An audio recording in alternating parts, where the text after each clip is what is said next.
Ya teman-teman, balik sama saya. Di sini saya akan merakit PC lagi yang dimana semua partnya sudah ada di sini ya.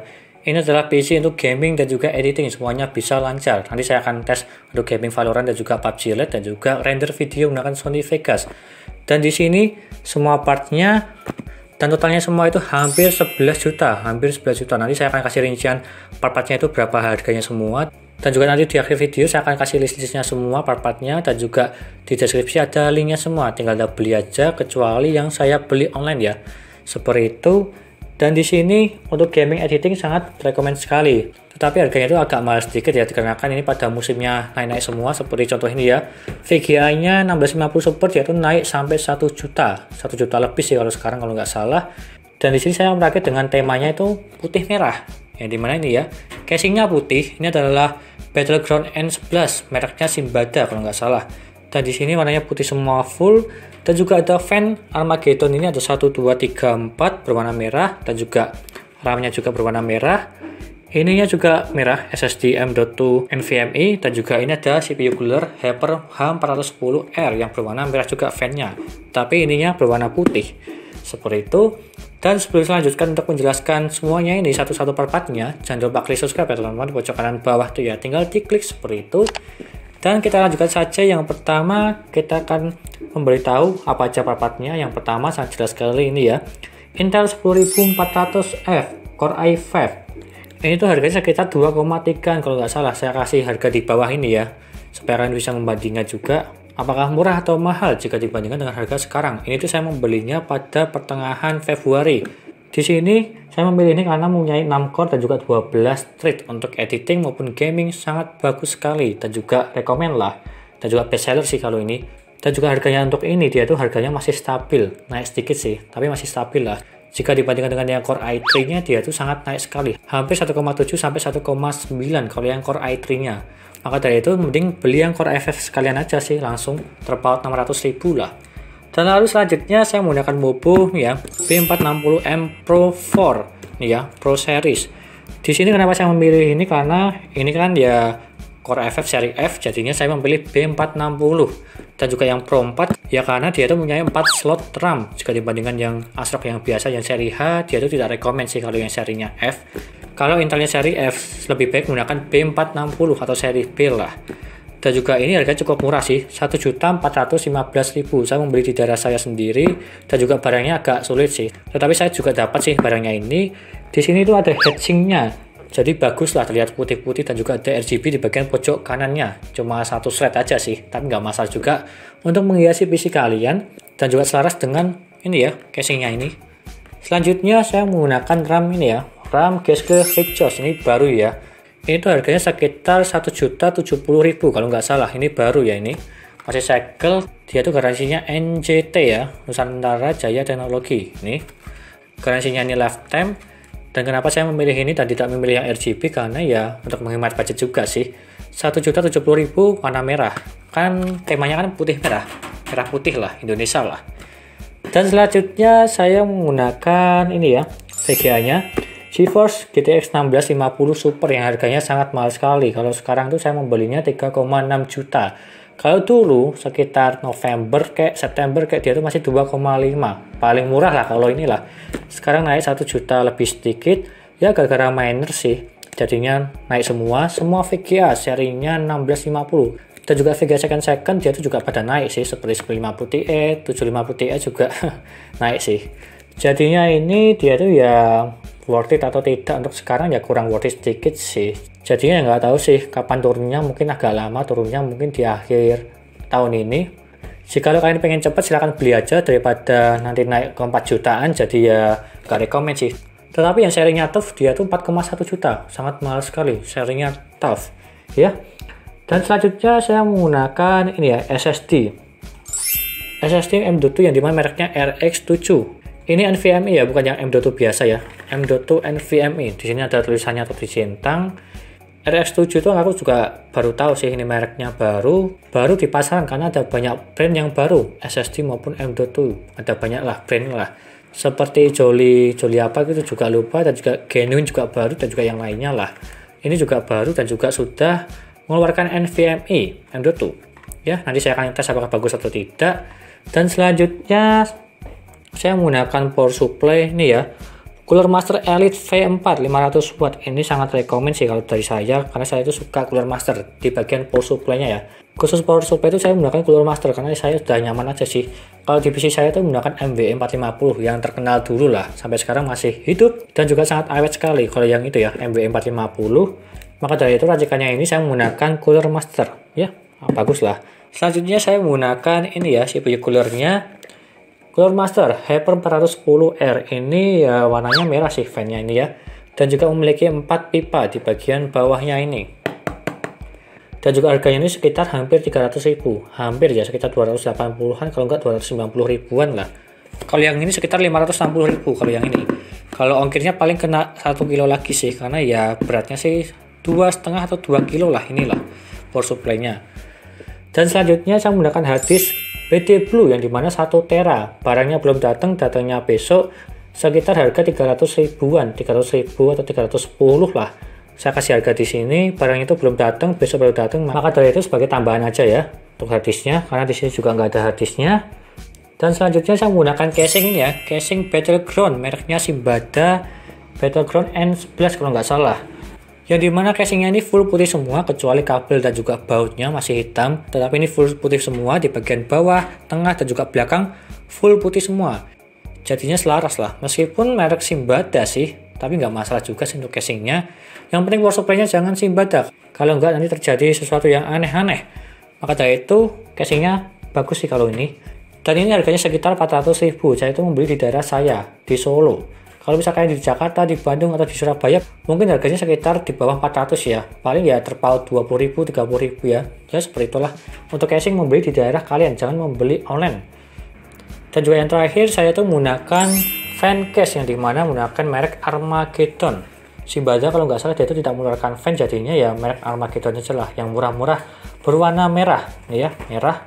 1, 2, 3, 4. Ini tuh harganya sekitar 32.000 kalau nggak salah. Kalau ingin tambah lagi juga bisa sih, dikasih 2 di bagian atas maupun di bagian bawah, tapi lebih rekomend di bagian atas. 3, 2, 1. Jadinya totalnya sih 6 ya, tetapi ini menggunakan 4 aja, 3 depan, 1 belakang, 3 masuk, 1 keluar. Seperti itu. Dan totalnya yaitu semuanya ada di sini ya, totalnya semua ya. Sini, dan juga linknya ada di deskripsi jika kalian ingin membelinya. Dan kita lanjutkan saja untuk merakitnya, semua part-partnya ini ya. Dan kita next untuk rakitnya.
Yang pertama saya akan mengetes untuk bootingnya apakah cepat atau tidak menggunakan M.2 ini ya, SSD NVMe nya RX 7, dan kita tunggu aja.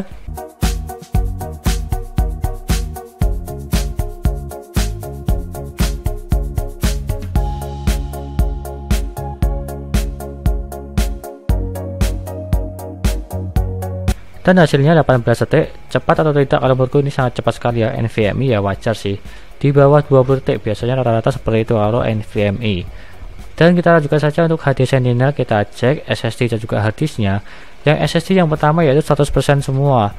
Dari segi performa, kesehatan 100% semua. Dan juga suhunya dia itu standar sih, 40 derajat. Yang dimana dia itu menggunakan heatsink bawaan dari Mobo Astrok B460 Pro 4. Dan hasilnya 40 derajat, dingin atau tidak? Kalau menurutku dingin ya, karena NVMe dia itu panas ya. Tetapi yang ini dia itu masih bisa menahan 40 derajat.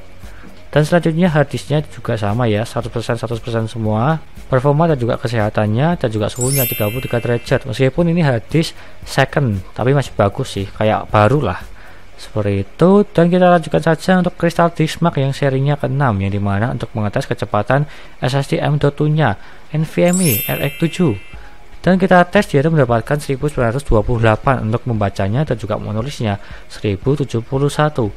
Jika dibandingkan dengan yang tertulis di bagian websitenya maupun di bagian deskripsinya yang saya beli, dia itu membacanya 2000 dan juga menulisnya 1200. Kalau dibandingkan hampir tipis untuk perbandingannya, meskipun di bawahnya sedikit, tapi kalau menurutku sih ya 11-12 lah, tidak masalah. Jadi kalau menurutku dari segi kecepatannya dia itu bagus.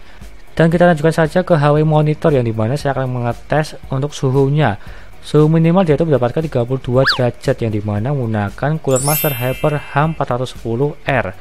Suhunya bisa terbilang adem ya. Dan untuk full loadnya nanti saya akan kasih tahu di bagian sesudah Cinebench.